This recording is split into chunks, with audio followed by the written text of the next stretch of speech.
ओम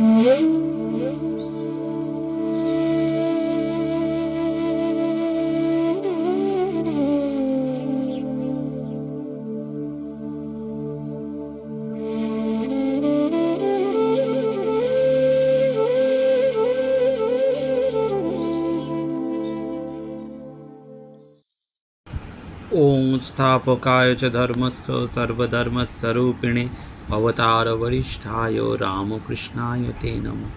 नमस्कार। श्री श्री ठाकुर, श्री श्री मा एवं स्वामीजी महाराजेर चरणे भूलुंठित प्रणाम जानाई।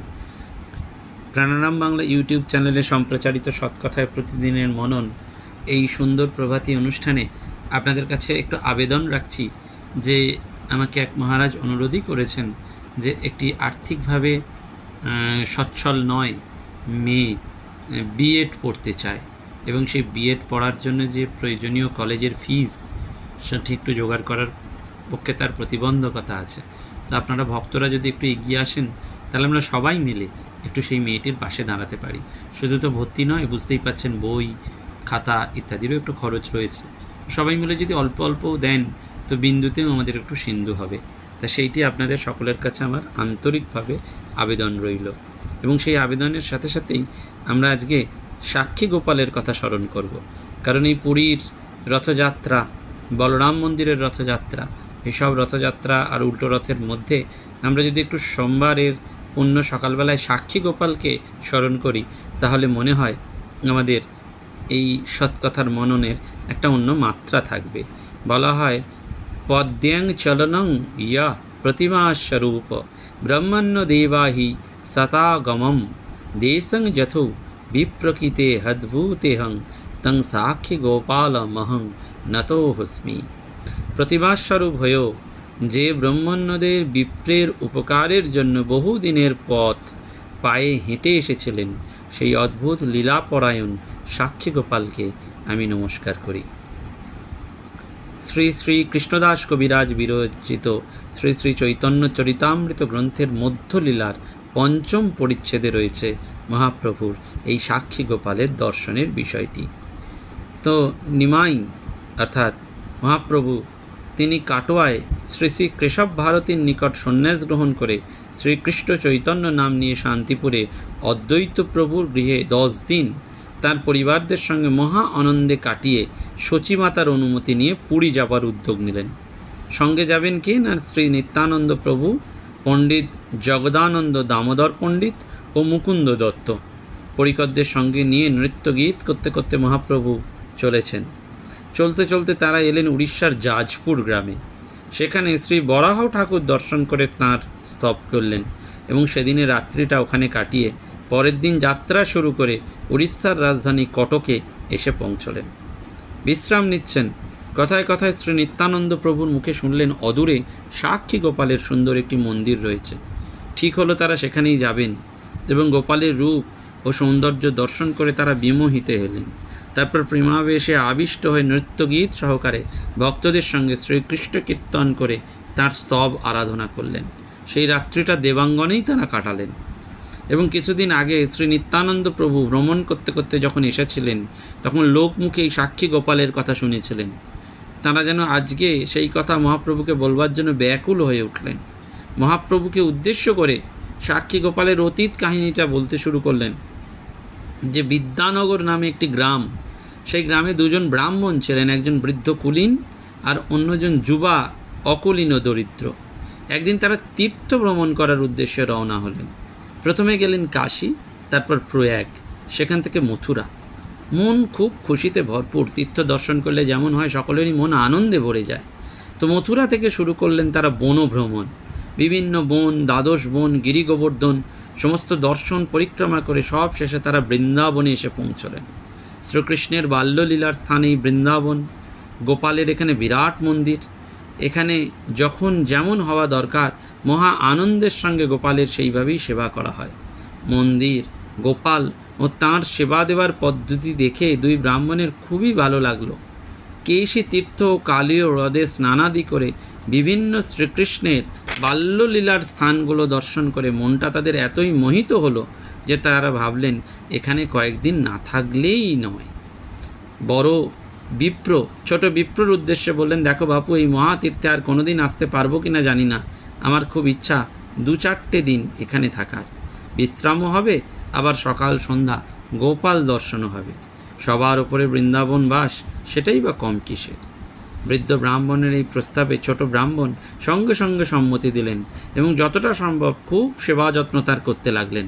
রান্না করা, তার বন্দোবস্ত করা, শারীরিক সেবা যত্ন করা সব, এবং সব সময় দৃষ্টি যে বৃদ্ধের যেন কোনো কষ্ট না হয়। ভাবেন যে আমার বর্ষাতেই তো উনি এত দূর এসছেন, আমার কর্তব্যে যেন কোনোরূপ ত্রুটি না হয়। সেবায় খুব খুশি হয়ে বৃদ্ধ মনে মনে ভাবতে লাগলেন, এ আমার এত সেবা যত্ন করছে, কৃতজ্ঞতা স্বরূপ এর জন্য যে কি করব সেটা ভাবতেই পাচ্ছি না। ভাবতে ভাবতে ঠিক করলেন, ঠিক আছে, আমার কাছে যে অবিবাহিতা কন্যা আছে তাকেই ওর হাতে তুলে দেবো।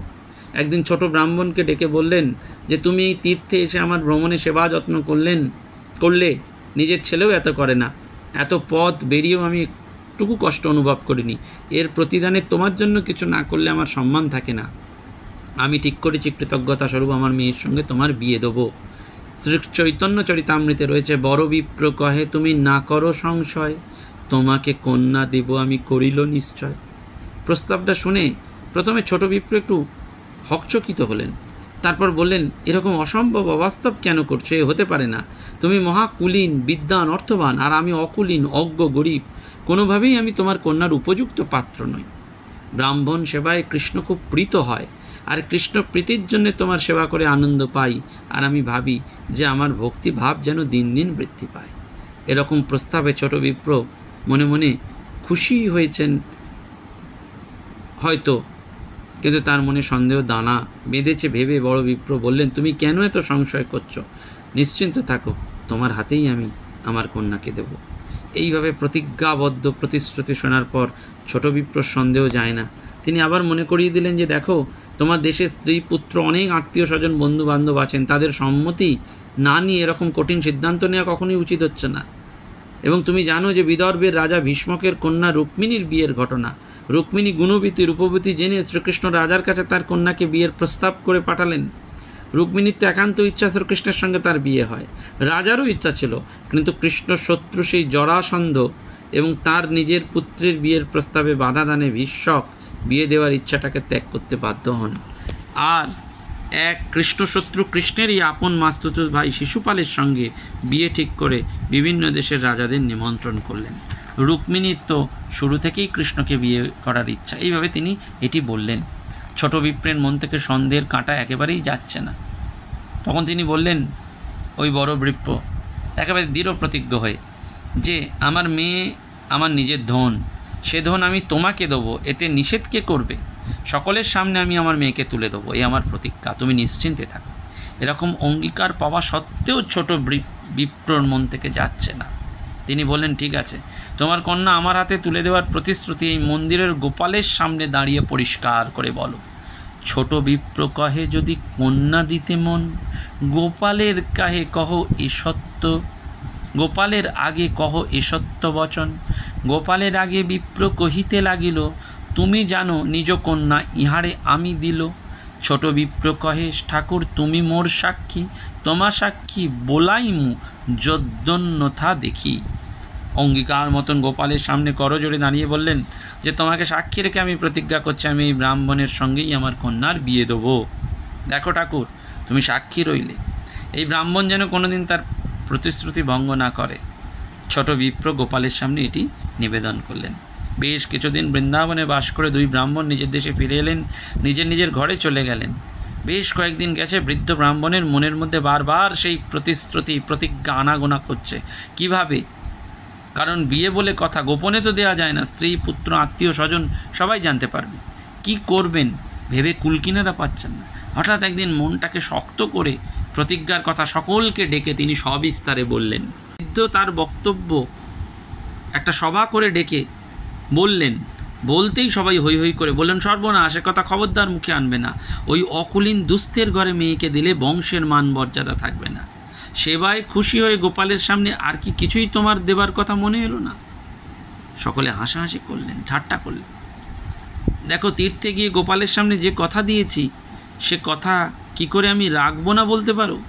সেই বৃদ্ধ প্রতিশ্রুতি রক্ষায় অনড় হলেন। স্ত্রী পুত্ররা বললেন আমরাও তাহলে বিষ খেয়ে মরব চিরকাল। অন্যান্যরা বললেন আমরাও তোমার সাথে চিরদিনের মতন ত্যাগ করব। বৃদ্ধ ব্রাহ্মণের শখের আকুতি সাক্ষীরূপ গোপালকে ডেকে এনে যখন আমার দেওয়া প্রতিশ্রুতি সত্য প্রমাণ করে কন্যাকে জয় করে নেবে, তখন কোথায় থাকবে? সব যে নষ্ট হয়ে যাবে। তখন রেগে গিয়ে সেই বৃদ্ধ ব্রাহ্মণের পুত্র বলল, সেই কোন দূরদেশে বৃন্দাবনে প্রতিমারূপ গোপাল হলো তোমার সাক্ষী? কি করে ভাবলে যে সেই মূর্তি এখানে এসে সাক্ষী দেবে? শোনো, তোমাকে মিথ্যে সত্যি কিচ্ছু বলতে হবে না। বলবে গোপালের সামনে যে কি বলেছি মনে করতে পারছি না। এতে সত্য মিথ্যা কোনোটাই বলা হবে না, আর তোমার ধর্মেরও হানি হবে না। পুত্রের কথা শুনে বৃদ্ধ চিন্তায় পড়লেন। মনে মনে গোপালের কাছে মিনতি জানালেন, হে ঠাকুর, তুমি একমাত্র পারো এর উপায়, যাতে সব দিক রক্ষা পায়।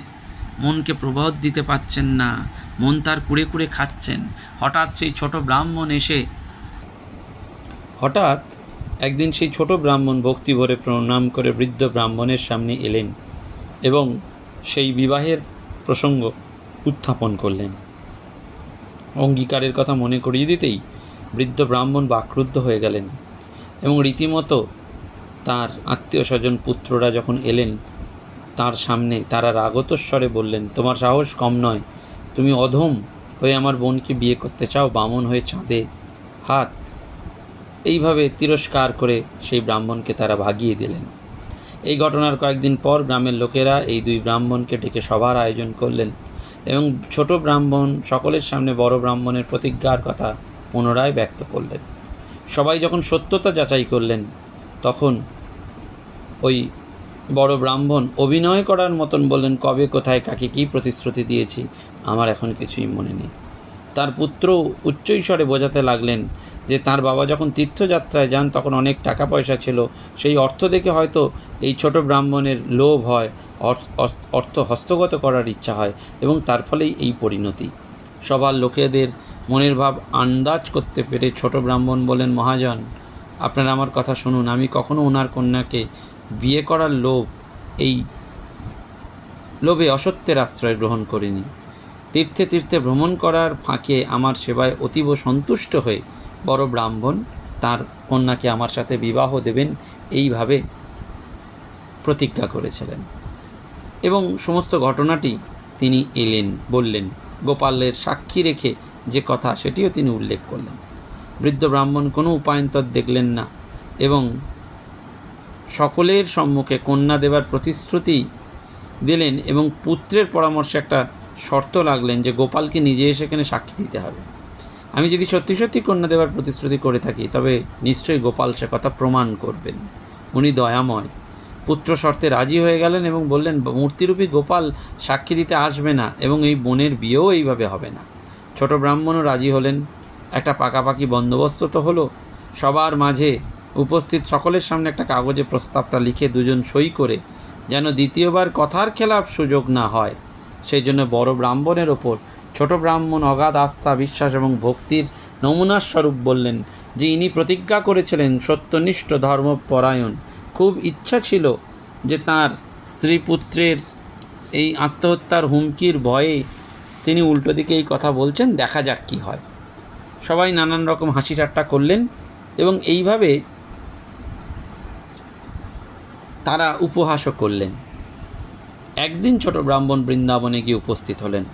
মন্দিরে গোপালের সম্মুখে প্রণাম করে যা যা ঘটনা সব ব্যক্ত করলেন এবং বললেন, হে দয়াময়, সাক্ষী তোমাকে দিতেই হবে। শুনেছি যে সাক্ষী না দেয় তার পাপ হয়। ভক্তের মান রক্ষার ভার তোমার। ভক্তের কাতর মিনতি শুনে গোপাল ব্রাহ্মণকে নিজের দেশে গিয়ে সভা ডেকে তাকে স্মরণ করার আদেশ দিলেন। প্রতিশ্রুতি দিলেন যে ব্রাহ্মণের ধর্মরক্ষার জন্য তিনি স্বয়ং আবির্ভূত হবেন এবং ছোট ব্রাহ্মণ তখন বললেন, যদি তুমি চতুর্ভুজ মূর্তি দান করে ওখানে সাক্ষী দাও তাহলে কেউ ভালোভাবে মেনে নেবে না। তুমি যে মূর্তিতে এখানে দাঁড়িয়ে আছো সেই প্রকাশ নিয়ে সাক্ষী দাও, তবে সেটাকে গ্রাহ্য করবে। প্রতিমা কোনোদিন কোথাও হেঁটে যায় এ কথা তো শোনা যায় না। তখন গোপালের জিজ্ঞাসা, তবে প্রতিমা হয়ে কেন তুমি বাণী দাও শুনি? তুমি প্রতিমা নও, তুমি ব্রজেন্দ্র নন্দন। ব্রাহ্মণের বিশ্বাস ভরা ভক্তের আকুল প্রার্থনায় গোপাল হাসতে হাসতে বললেন, ঠিক আছে, আমি যাব, তুমি যাবে আগে আগে, আমি তোমার থাকবো পেছনে পেছনে। তবে একটা কঠিন শর্ত তোমাকে মানতে হবে, পেছন ফিরে আমাকে দেখবার চেষ্টা করবে না। আর যদি দেখো তবে জেনে রাখো আমি সেখানেই থেকে যাবো, আর এক পাও এগোবো না। আমার পায়ে নুপুর থাকবে, চললে আমার পায়ের নুপুরের ধ্বনি শুনে বুঝবে আমি ঠিক তোমার পেছনে যাচ্ছি। আর একটা কথা, 100 অন্ন রেঁধে আমাকে দিও, যা তোমার সঙ্গে সঙ্গে যাও। তাই হলো। শর্ত সাপেক্ষে ব্রাহ্মণ আগে যাচ্ছেন, গোপাল পেছনে যাচ্ছেন। নুপুরের ধ্বনি শুনে ব্রাহ্মণ বুঝতে পারছেন যে পেছন পেছন ঠিক আসছেন। প্রতিদিন 100 অন্ন করে গোপালকে সেবা দিচ্ছেন। চলতে চলতে একদিন প্রায় গ্রামের কাছাকাছি এসে হঠাৎ ব্রাহ্মণের মনে হলো কী ব্যাপার, আওয়াজ যে শোনা যাচ্ছে না। আসল কারণ অন্য, নুপুর ঠিক আছে কিন্তু গোপাল হাঁটছেন বালির ওপর দিয়ে, আওয়াজটা খুব অল্প হয়, ব্রাহ্মণ শুনতে পাচ্ছেন না। ভাবছেন এখন বাড়ি গিয়ে সকলকে ডেকে বলবো যে গোপালের সাথে এনেছি সাক্ষী দেওয়ার জন্য, কিন্তু নিজের চোখে তো এখনও দেখিনি, একবার না দেখলে যেন বিশ্বাস হচ্ছে না। যেই পেছন ফিরে তাকিয়েছেন গোপাল হাসতে হাসতে বললেন, যাও, আমি আর এক পাও এগোবো না, আমি এখানেই থাকবো, তুমি নিজে বাড়ি গিয়ে যা করবার করো। গ্রামের লোকজন খবর পেয়ে ছুটে এসে গোপাল দর্শন করে আনন্দিত, ভেবেই পায় না এও সম্ভব। বৃদ্ধ ব্রাহ্মণ আনন্দের অতিশয্যে জল ভরা চোখে গোপালকে দেখে সাষ্টাঙ্গে প্রণাম করলেন। তারপর সকলের সামনে গোপাল সাক্ষী দিলেন যে এই বৃদ্ধ ব্রাহ্মণ নিজের ইচ্ছায় তার কন্যাকে এই ছোট ব্রাহ্মণের কাছে তুলে দেওয়ার অঙ্গীকার দিয়েছে। মহা ধুমধামের সাথে বিবাহ হলো, প্রতিজ্ঞা এবং ধর্মরক্ষা দুই হলো। দুই ব্রাহ্মণের উদ্দেশ্যে গোপালের স্বীকৃতি, তোমরা দুজন জন্মে আমার কিঙ্কর ছেলে, তোমাদের সত্যনিষ্ঠ ধর্মাচরণে খুব খুশি হয়েছি এবং যুগ যুগ ধরে এইখানেই আমি অবস্থান করব। দুই ব্রাহ্মণ খুব আনন্দের সঙ্গে সেবা করলেন। দেশের বিভিন্ন জায়গা থেকে দলে দলে লোকজন এলেন। বলা হচ্ছে সেই গোপাল বিদ্যানগরেই সাক্ষী গোপাল রূপে পূজিত হতে লাগলেন। মন্দির করিয়া রাজা সেবা চালাইল, সাক্ষী গোপাল বলি নাম খ্যাতি হইল। এই মতে বিদ্যানগরে সাক্ষী গোপাল সেবা অঙ্গীকার করি আছে চিরকাল। এবং ভক্তের করুণ প্রার্থনায় গোপাল এইভাবেই রইলেন সাক্ষী হয়ে। শ্রীমান মহাপ্রভু শ্রী নিত্যানন্দ প্রভুর মুখে গোপাল চরিত কথা শুনে আনন্দিত হলেন। মহাপ্রভু যখন গোপালের মূর্তির সম্মুখে দাঁড়ালেন, ভক্তগণ দেখলেন গোপাল মহাপ্রভু যেন একই মূর্তি, চোখ দুটো তেজময়, দুজনার চাঁদ রূপ, মুখে যেন ভাবের আবেশ। নিত্যানন্দ প্রভু ভক্তদের সঙ্গে এই দৃশ্য দর্শন করছেন আর ভাবছেন দুজন যে দুজন নয়, একজনই। জয় হোক নিত্যানন্দ মহাপ্রভুর। এইভাবেই সাক্ষী গোপালের কাহিনী রয়েছে এবং আজকে আমরা এই সাক্ষী গোপালকে স্মরণ করতে পেরে সত্যি আনন্দিত এবং ধন্য। সেজন্য বলা হয় না, এই ভগবানকে দর্শন করলেই মনের পাপ স্খলন হয় এবং সেই দর্শনেই পূর্ণ। ঈশ্বরের ওপর সেই ভালোবাসা না হলে প্রেমা ভক্তি হয় না, এবং প্রেমা ভক্তির লক্ষণ হচ্ছে আপনা আপনি ভক্তি আসা। যাকে ভালোবাসে তার পায়ে কাঁটাটি পর্যন্ত যাতে না ফোটে সেই তার চিন্তা। সেজন্য বলা হয় যে এই জগন্নাথ দর্শন, এই গোপাল দর্শন, এই সবটি হচ্ছে সেই ব্রহ্মলোক প্রাপ্তি, মোক্ষ প্রাপ্তি।